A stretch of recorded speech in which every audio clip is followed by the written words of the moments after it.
बोले श्री रामचंद्र भगवान की जय। भगवान की अगली चौपाई में, हनुमान जी की अगली चौपाई में गोस्वामी जी ने लिखा है, राम दुआरे तुम रखवाले, राम दुआरे तुम रखवाले, होत ने आज्ञा बिन पैसवारे। भगवान राम के द्वार पर अगर कोई प्रहरी है, भगवान राम के द्वार के द्वारपाल कौन है? हनुमान जी। होत ने आज्ञा बिन पैसारे, पैसा का मतलब धन से नहीं है, पैसारे मतलब जब आप हनुमान जी के द्वारा जब वहाँ स्थापित होते हैं कि मुझे राम से मिलना है और राम से मिलने का निवेदन हनुमान जी से करते हैं, तो हनुमान जी उन्हीं को आज्ञा देते हैं जो अपने हृदय में भगवान राम को बिठा लेते हैं। गोस्वामी जी ने पैसारे का मतलब जो अपने हृदय में भगवान राम को बिठा ले, तब हनुमान जी उसको राम से मिलने के लिए प्रवेश देते हैं, अन्यथा प्रवेश हनुमान जी नहीं देते, क्योंकि वो भगवान श्री राम के द्वारपाल हैं। यदि भगवान श्री राम से आपको मिलना है, यदि भगवान श्री राम का आपको दर्शन करना है, यदि भगवान श्री राम की आपको कृपा प्राप्त करनी है, तो आपको हनुमान जी की तरह अपने हृदय में भगवान श्री राम को सीता सहित बैठाना पड़ेगा।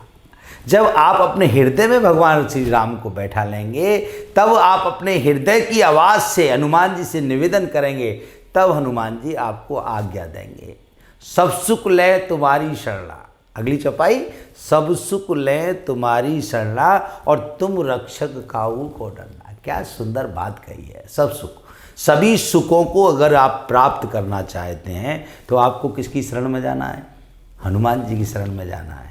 मैंने पहले भी बताया था कि हनुमान जी की शरण में जो आता है उसको संपूर्ण सुख मिल जाते हैं और वो राजा बन जाता है। तो ये चौपाई उसकी पुष्टि करती है। सब सुख ले तुम्हारी शरणा, सभी सुख हनुमान जी की शरण में है। सभी सुखों ने किसकी शरण को प्राप्त किया? हनुमान जी की शरण को प्राप्त किया। यदि आप चाहते हैं इस भौतिक संसार में आपको सब सुखों की आवश्यकता है, सब सुख मिले, तो वो आपको हनुमान जी की शरण में जाना पड़ेगा। हनुमान जी प्रदान कर सकते हैं, क्योंकि ऐसा हमारे महापुरुष कहते हैं, प्रथम सुख निरोगी काया, दूजा सुख घर में हो माया, तीजा सुख पतिव्रता नारी, चौथा सुख पुत्र आज्ञाकारी, पंचम सुख पंचों में वासा, छठा सुख अतिथि का वासा। यदि आप ये कल्पना करते हैं, यदि आपके मन का भाव है और यदि आपके मन में ऐसा विचार है कि मुझे ये 6 सुख मिल जाएं, तो आपको किसकी शरण में जाना पड़ेगा? हनुमान जी की शरण में जाना पड़ेगा। यदि हनुमान जी की आप शरण में चले गए तो संपूर्ण सृष्टि के, संपूर्ण भौतिक दुनिया के सुख साधन आपको मिल जाएंगे हनुमान जी की कृपा से। इसलिए आपको हनुमान जी की शरण में जाना ही पड़ेगा। तो बोलिए श्री रामचंद्र भगवान की जय।